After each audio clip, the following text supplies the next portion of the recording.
Hello, I'm Jerry Sisser, a co-host of the Hancock Historical Museum's monthly Classic Movie Night series and a contributor to the museum's monthly Brown Bag Lecture series. This is a recorded version of my recent Brown Bag presentation about the evolution of the motion picture industry from 1903 to 1916, which is a sequel to my previous presentation on the beginnings of motion pictures. I have a bad habit of exceeding the allotted time for these presentations, so let's get started. We'll begin where we left off last year with the opening of the Nickelodeons. Investors bought storefront property and converted the structures into exhibition halls in order to take advantage of the exploding interest in motion pictures. For a 5-cent ticket, a patron could attend a Nickelodeon show consisting of 2 or 3 one-reel movies with piano accompaniment, perhaps a couple of vaudeville acts, some songs, and maybe even a lecture. By 1907, there were more than 3,000 Nickelodeons operating nationally, drawing a daily average of 2 million people. The Nickelodeons were always considered lower-grade entertainment compared to legitimate stage theaters. Nickelodeon's primary audience was made up of the lower working class and immigrants, catering to a more burlesque style of humor. Local reformers considered these halls a breeding ground for disreputable activities. They called them the recruiting stations of vice. Exhibitors wanted to improve the Nickelodeon's image not only to deflect criticism by the reform movement and deter the possibility of outside censorship, but also to upscale the social class of attendees, enabling the exhibitors to increase fees and increase their income. Exhibitors improved the cleanliness and decor of the structures and refrained from dimming the lights in the house during motion pictures to dissuade any improprieties from occurring. Exhibitors also joined together to form their own board of censorship and started what became known as the uplift movement. The movement sought movies with more literary backgrounds, such as Shakespearean dramas or a Charles Dickens novel. Filmmakers added to the movement by attracting older stage actors with some minor reputation to appear in these films. Consider, though, the difficulty in presenting a Hamlet or Macbeth in 1 or 2 reels of 12 to 15 minutes per reel. So lecturers were used to describe the action before, during, or after a scene. The changes initiated by the uplift movement did help draw more middle-class viewers to the exhibition halls, but these weren't the only uses of motion pictures at this time. They were being used for education and training, and there was even some product placement occurring in the movies being exhibited. There were also some unique traveling shows, like this Hale's Tour and Scenes of the World back in 1904. Based in Kansas City, Hale had train cars converted into little theaters with a projection system and a screen set up at one end of the car. For 10 cents, people would take a seat in the train car and be treated to the projection of a train ride through a national park or an exotic locale somewhere in the world. Hired hands would be stationed on the outside of the car to rock it and create an illusion of motion. But the Nickelodeon was the bread and butter of the movies. The average movie was one reeler of about 1,000 to 1,100 feet, which is anywhere from 10 to 15 minutes long. Remember the Great Train Robbery? From 1903 to 1908, that film netted over $2 million. But the potential growth of the movies was hindered by the very man who brought motion pictures to the public, Thomas Edison. Edison was blocking out his competition with lawsuits for patent infringement. American Mutoscope Biograph was Edison's biggest rival. Both companies were eating up profits, suing one another. After years of constant litigation, Biograph suggested a partnership with Edison, and in 1908, Motion Pictures Patent Company, or MPPC, was formed with Edison, Biograph, Vitagraph, and 5 other smaller companies. It became known as the Trust, and it operated like the mafia. It closed every distributor, studio, exhibitor that refused to honor the Trust's patents or pay their fees. The Trust even sent thugs to steal negatives and destroy equipment. Members of the MPPC never listed the names of the talent appearing in their movies, the reason being that they feared if the talent ever found out what a popular drawing card they had become, they would demand more money to appear in a movie. This is the Biograph Girl. She was extremely popular, but no one knew her name. Audiences only knew her as the Biograph Girl, and if she was in a movie, they wanted to go see it.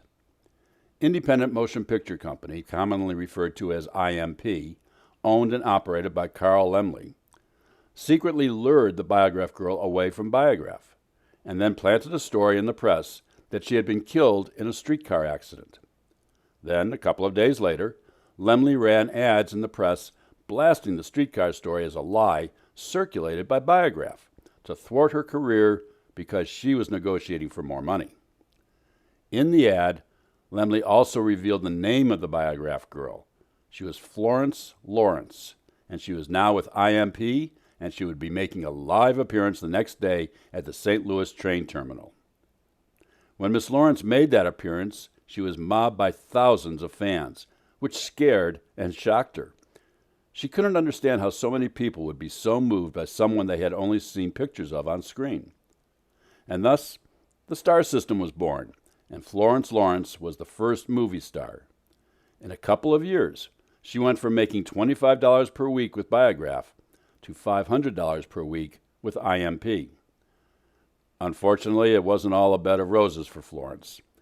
She had 3 failed marriages, lost most of her money investing in her own production company, and wasn't able to make a fruitful transition to sound movies. She had been on stage and screen since she was 3 years old, and in 1938, at the age of 52, she committed suicide, leaving a note that simply said, "I'm tired." Times were picking up for the motion picture industry, though. Studios discovered that the star system could work for them. The stars brought in more viewers and more money for studios and exhibitors. In 1912, the aging but famous French stage actress Sarah Bernhardt agreed to star in a French film about Queen Elizabeth. The film was brought to the U.S. by Adolf Zukor, and Bernhardt's appearance in the movie suddenly legitimized motion pictures. It also led to longer movies. 2 reel films running 24 to 30 minutes became standard fare. Edison resisted the change. He wanted to stay with the less expensive 1-reel movies. His competition, though, was far more farsighted than he. They had moved to California to avoid Edison and the trust, and in the process, these early moguls built stables of producers, directors, writers, and stars. They made movies longer and better, and joined with theater owners to make theaters bigger and more luxurious. These were the men who made Hollywood. We start with Carl Laemmle, who was a teenage German immigrant to the U.S., drifting from one lowly job to another until at the age of 40, he saw his first Nickelodeon in Chicago and knew that this was the business he wanted to pursue. In 1906, Laemmle started a film distribution company, renting out movies to the exhibitors.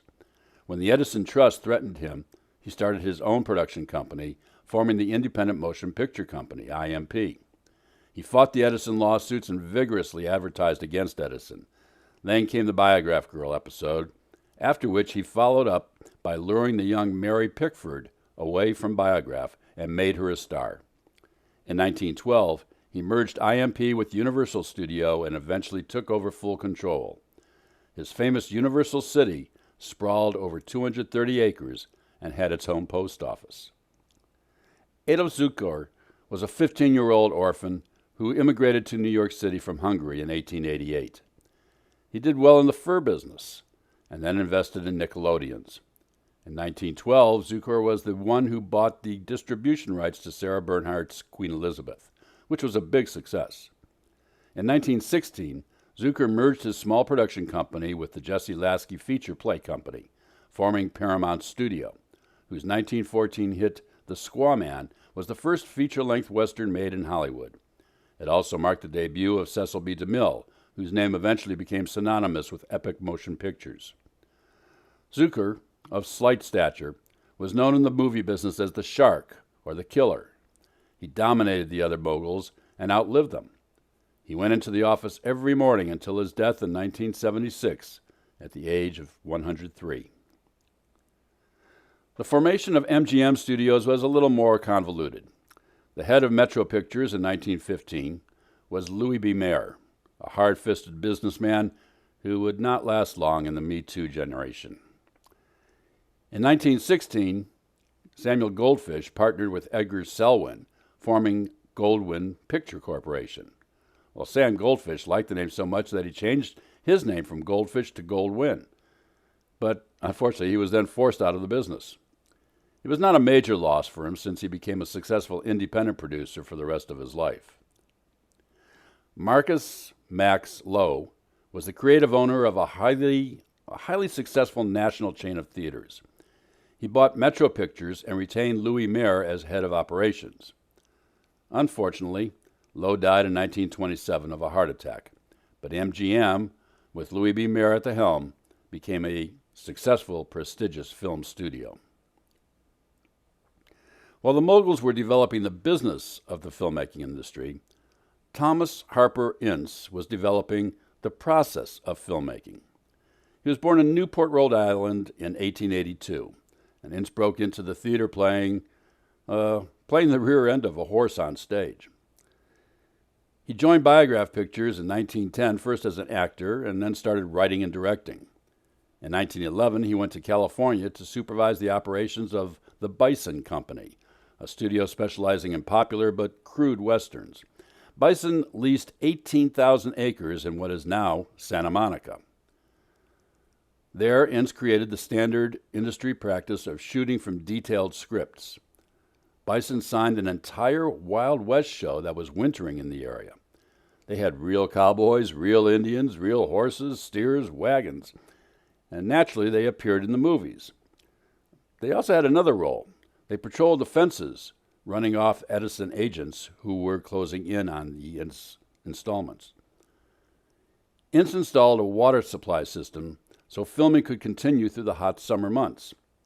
Studio buildings were designed to double as exterior sets. Within a few years, Ince had over 500 people on payroll, including 8 regular directors, and the Bison complex became known as Inceville. In 1914, he launched the career of William S. Hart, a trained Shakespearean actor who loved the Old West and was committed to recreating it as authentically as possible. Hart starred in westerns until 1925. Ince, however, died of a heart attack in 1924. There were rumors that he was shot while on board William Randolph Hearst's yacht, and Luella Parsons, the gossip columnist of the day, was trying to stir that pot of information. But the facts seemed to steer clear of such melodrama, and the fact was that he died of a heart condition, and the skyrocketing career of Thomas Ince sadly ended at age 42. In 1915, however, Ince had produced a movie that was important to the development of the feature film.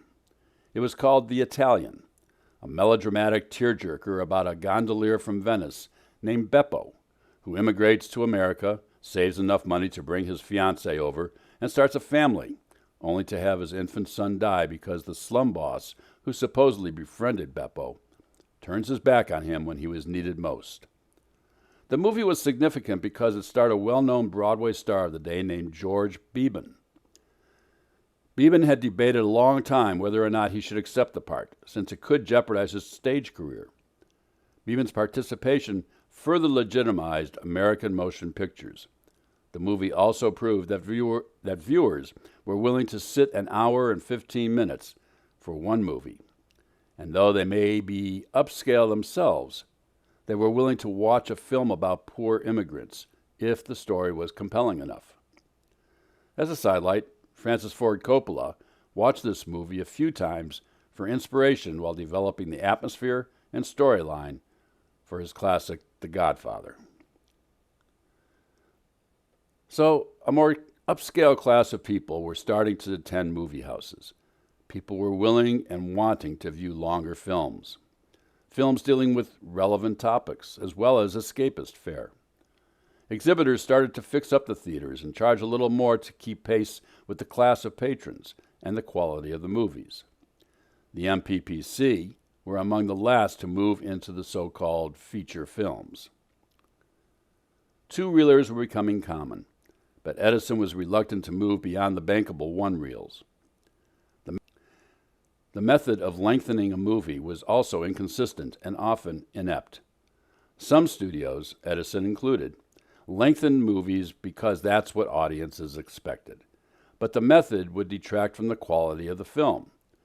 Using long intertitles was a common technique.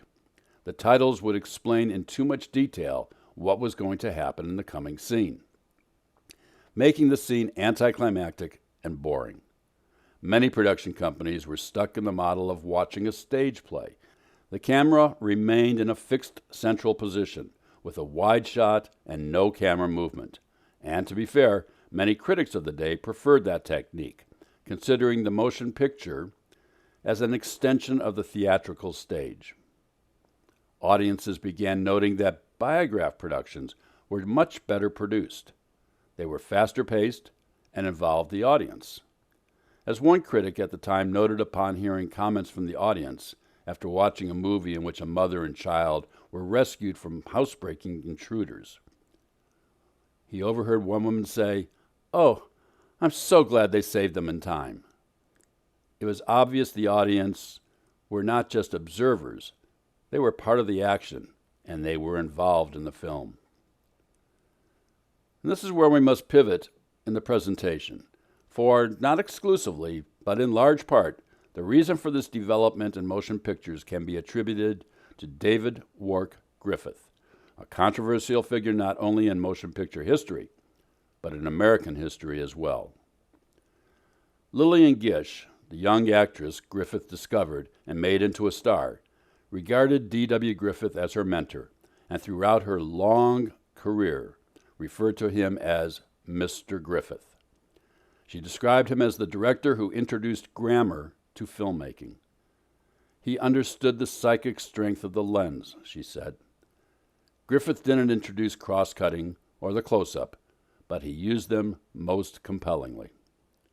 His work influenced filmmaking for over a decade, and in many respects, even to this day, directors who worked with him and learned from him include the likes of Cecil B. DeMille, Victor Fleming, John Ford, Jean Renoir, Max Sennett, Erich von Stroheim, and Sergei Eisenstein, who technically did not work with Griffith, but modeled his work after him.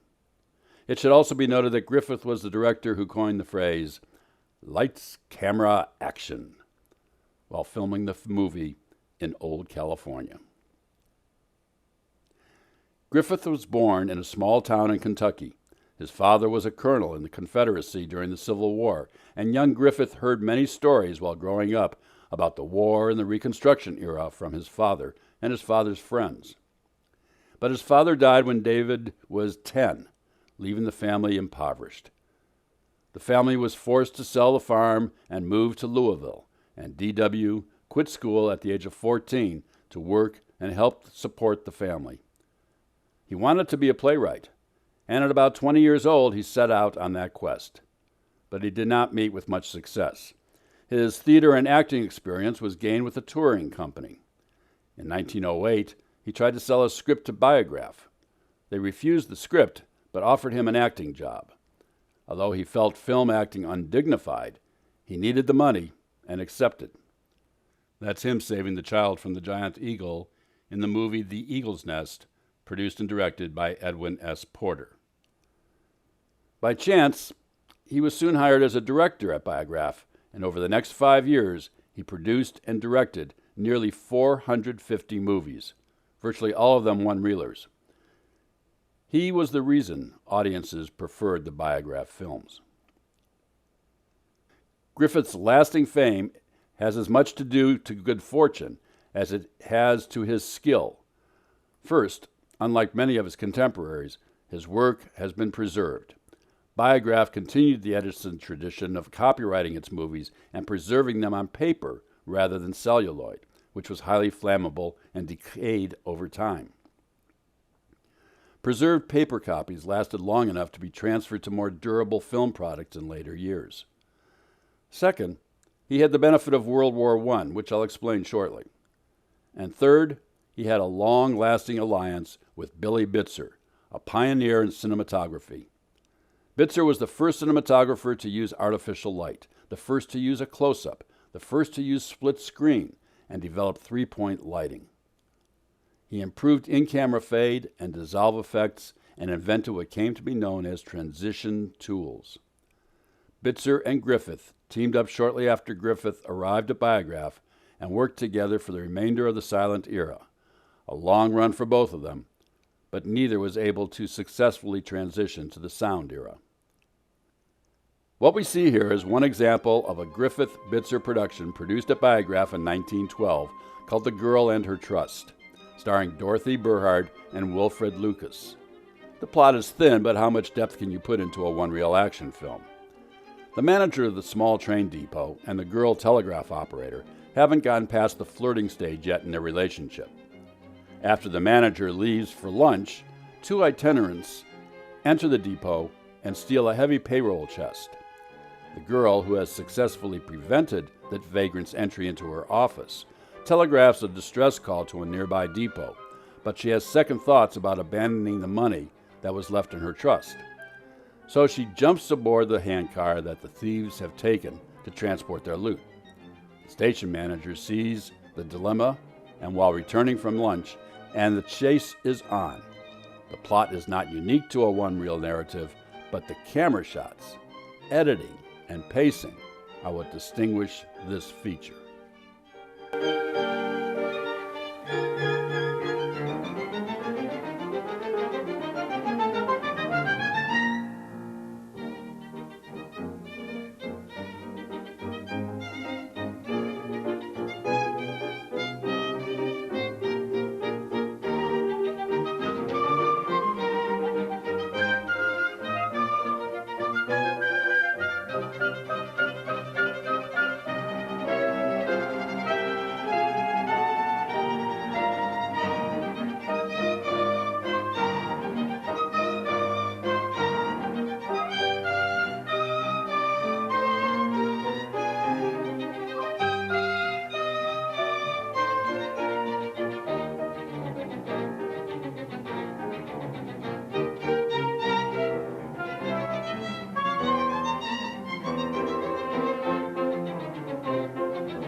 The variety of camera angles, such as mounting the camera on the front of the handcar or on an automobile racing alongside the railroad tracks, accenting the primary action, and the cross-cutting editing accenting the speed of the chase. Well, these were unique, innovative filmmaking techniques with which Griffith was experimenting and transforming the art of motion pictures. Griffith's 1912 one-reel narrative, The Musketeers of Pig Alley, was placed in the National Film Registry by the Library of Congress. It was written by Griffith and Anita Luce, and is considered to be the first gangster movie ever produced. The movie stars 19-year-old Lillian Gish as the Little Lady in her first film role, and Elmer Booth as the Snapper Kid. If you look closely, you may recognize Harry Carey, Donald Crisp, Lionel Barrymore, and a very quick over-the-shoulder glance from this long, curly-haired young lady who quickly captured the imagination of audiences all over the country who wanted to know her name. That was Lillian Gish's younger sister, Dorothy Gish. As the first movie of the gangster genre, many of the character traits and settings may appear stereotypical and trite. The barroom scenes and dance hall, the cocked hats and cigarettes, but these were actually the scenes and characteristics which were copied in later films. Again, the plot is fairly simple. Two rival gangs roaming the neighborhood looking for each other in order to have a showdown. For the most part, Griffith was efficient and economical in the filming of his movies, at least in his early years. Where he burned time was in preparation, demanding extensive rehearsal. The range and volume of films he produced for Biograph was not due to his efficiency, but to his industry. Through long hours of work, he produced 2 movies a week for the studio. Here, watch for Griffith's and Bitzer's masterful use of the close-up to heighten the suspense.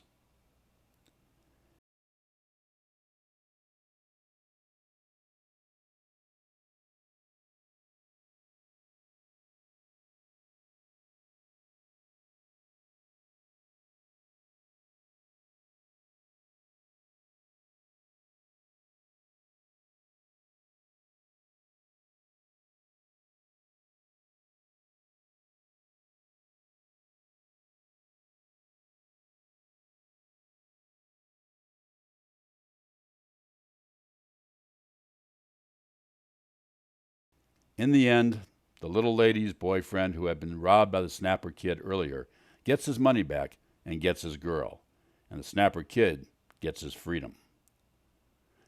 So we see the developing skills of Griffith and Bitzer and why audiences flocked to their narrative films. But a major change was coming, and it was coming from Europe. European filmmakers were inundating the American market with major motion pictures. Queen Elizabeth in 1912 was just a foot in the door, as Italy, France, Great Britain, Germany, and Sweden were sending quality feature films which American audiences were devouring. And when we say feature films, we're talking movies much longer than even the 5 reels of the Italian. Lavish Italian films like The Last Days of Pompeii and Quo Vadis in 1913 were 10 reels long, roughly 2.5 hours. And then came Cabiria. Cabiria is a 1914 Italian epic directed by Giovanni Pastroni. The film is set in ancient Sicily, Carthage, and Cirta during the Second Punic Wars, which ran from 218 to 202 BC. It's a melodrama about the abduction of a little girl, Cabiria, from her patrician Italian family during the eruption of Mount Etna. While the movie loosely follows the title character, its primary focus is on the exploits of Fulvius and his servant/slave/best friend, Makiste, as they find themselves in various adventures and periodically rescuing and then losing Cabiria until they finally do rescue her and return her to her home when she's already a young woman. As you've been watching, the film features the eruption of Mount Etna, heinous religious rituals in Carthage, Hannibal crossing the Alps, Archimedes' defeat of the Roman fleet, and Scipio's advances in northern Africa. It was the debut of the long-running film character Makiste, an African strongman played by a white actor in blackface. Makiste's character was so popular that he was the lead in 9 other movies. Martin Scorsese credits director Pastroni for inventing the epic movie in this feature and deserves credit for many of the innovations often attributed to D.W. Griffith and Cecil B. DeMille. Among these was the extensive use of a moving camera, freeing the feature-length narrative film from the static gaze of the lockdown camera. This movement became known as the Kabirian effect or Kabirian movement. One other item of note. There are no computer-generated effects in this movie. The stunts were done by real people in real locations. No green screen. Although I don't think any children were really sacrificed to Moloch, the Carthaginian god. Cabiria really is a very entertaining film and was a huge sensation in the United States. It was the first motion picture to be viewed at the White House and the most celebrated of the European imports. They were a huge influence on Griffith, who wanted Biograph to pursue feature films. When Biograph refused, Griffith walked out and moved to California, taking with him many of his best acting talent and Billy Bitzer. The timing couldn't have been better for Griffith. The main competition was coming from Europe, and suddenly it stopped. World War I had begun. The movie moguls and Hollywood itself took advantage of the conflict with rapid growth and gained a strong foothold on the industry worldwide that it would not relinquish for decades. And again, D.W. Griffith entered the spotlight. Griffith started his own production company in California, and by cranking out a number of one-reelers and sweet-talking some investors, he raised the $100,000 he needed to pursue his dream project, a Civil War feature film epic. All the stories he had heard in his youth nurtured a strong deference in him toward the antebellum South, and the timing was right. The country was in the midst of the 50th anniversary commemorating the war. From 1911 to 1915, Civil War-themed movies were frequently shown. Griffith had already produced 5 while at Biograph, all one-reel productions. Griffith chose as the basis for his movie a novel by Thomas Dixon, Jr., which he later adapted into a stage play entitled The Klansman. A more biased, bigoted, prejudicial, historical narrative choice could not have been made. At 12 reels, Griffith's epic film, The Birth of a Nation, was the longest movie to date in America. It had the largest scale of any American film. Its narrative complexity and emotional nuances were unprecedented in motion pictures. The movie is divided in half, pre-war and post-war. It follows the lives of 2 families, one northern and one southern, connected by friendship and love, which endure the tragedies of war and Reconstruction. The historical aspects of the first half are fairly accurate. The second half is so racially charged as to be vile and incendiary. The cinematic skills in staging, direction, and editing are genius. The movie from its release to this day has been one of acclaim and outrage. While Griffith's filmmaking skills were displayed, so was his unabashed racism. Pre-Reconstruction historical scenes were recreations of researched photographs and drawings of actual events. But portrayals of African Americans during Reconstruction were based on cartoons. No effort was made to cast black actors in featured black roles. White actors were playing the parts in blackface. The overriding theme of the movie was that vigilantism was needed to save the South. The movie caused riots in some cities. The NAACP was able to get it banned in some parts of the country.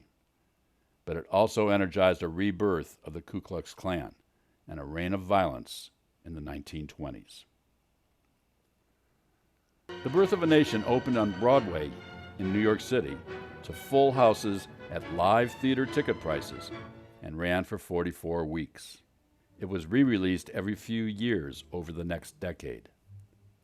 Because of varying distribution procedures, it is uncertain just how profitable the film was. Estimates range from $100 million to $500 million gross worldwide. Not bad for a $100,000 budgeted film. Ironically, Griffith could not afford to pay Dixon for the rights to the book before filming. So he instead offered Dixon 25% of the profits. It's unknown what the return was for other investors. This movie was a landmark film in the development of motion pictures. It is in the National Registry. It is thrilling, exciting, tragic, and absorbing. It set the standards for movie production for at least a decade, and in my opinion, it should be studied for its technical and artistic achievement. But it is also condescending at best, and often a crass, vile, and one-sided representation of history.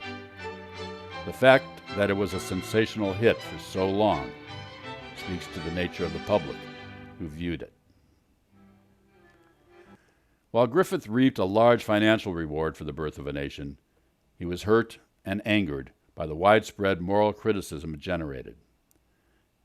He did not consider himself a racist. After all, he had directed a few movies that portrayed the unjust treatment of Native Americans. So, in response to these critics, he released his next epic the following year, in 1916. Intolerance, Love's Struggles Throughout the Ages, is considered another great artistic and technical achievement. It, too, is included in the National Film Registry. Over the years, Griffith's defenders claimed he produced Intolerance to atone for his prejudice in Birth of a Nation. This was obviously untrue, since there was no storyline in the 3.5-hour film that had any reference to African Americans. Nor was there any African American in the movie. Furthermore, Griffith expressly stated that the movie was a personal response to the intolerance his critics had directed toward him. The movie really is 4 separate stories in one film. The last days of Jesus Christ, the defeat of the Babylonian king Belshazzar by Cyrus the Persian, the persecution and slaughter of the French Huguenots by Catherine de' Medici, and the modern story of a young man framed for murder and his wife's desperate attempt to save him from the gallows. Each story could have easily stood on its own as a feature film, but it would have lacked the epic historical breadth that Griffith desired. So the stories are told in parallel edits, cross-cutting on action separated by centuries. The Babylonian sequence is the most lavish and entertaining, but the changing storylines and settings accelerated as each story reached its climax, proved to be too confusing or irritating for the viewers back then, and even now, with audiences accustomed to such a technique. So while Intolerance is considered a classic to be studied, it failed terribly at the box office. Griffith had financed the production on his own and lost over $2 million. It was a financial setback from which he never fully recovered. He still had some masterful artistic successes in the 1920s. Orphans of the Storm, Way Down East, and Broken Blossoms, but no major commercial success. By the end of the silent era, the style and techniques he brought to movie making had been copied, altered, and expanded into a new era. He made one unsuccessful sound film, Abraham Lincoln, in 1931 with Walter Huston, and, while not forgotten by Hollywood, he was not to work there again. The man who introduced Hollywood to the excitement, emotion, and lavish spectacle it would embrace and perfect died of a cerebral hemorrhage in the lobby of the Knickerbocker Hotel, where he was living in July 1948 at the age of 73. D.W. Griffith was often described as authoritative and humorless, although those that worked with him also described him as materially generous. I leave you now with a brief cut from a 10-minute scripted interview with Griffith by Walter Huston in 1931. You may come up with your own adjectives to describe this film legend. Thank you for your time. I'm Jerry Sisser.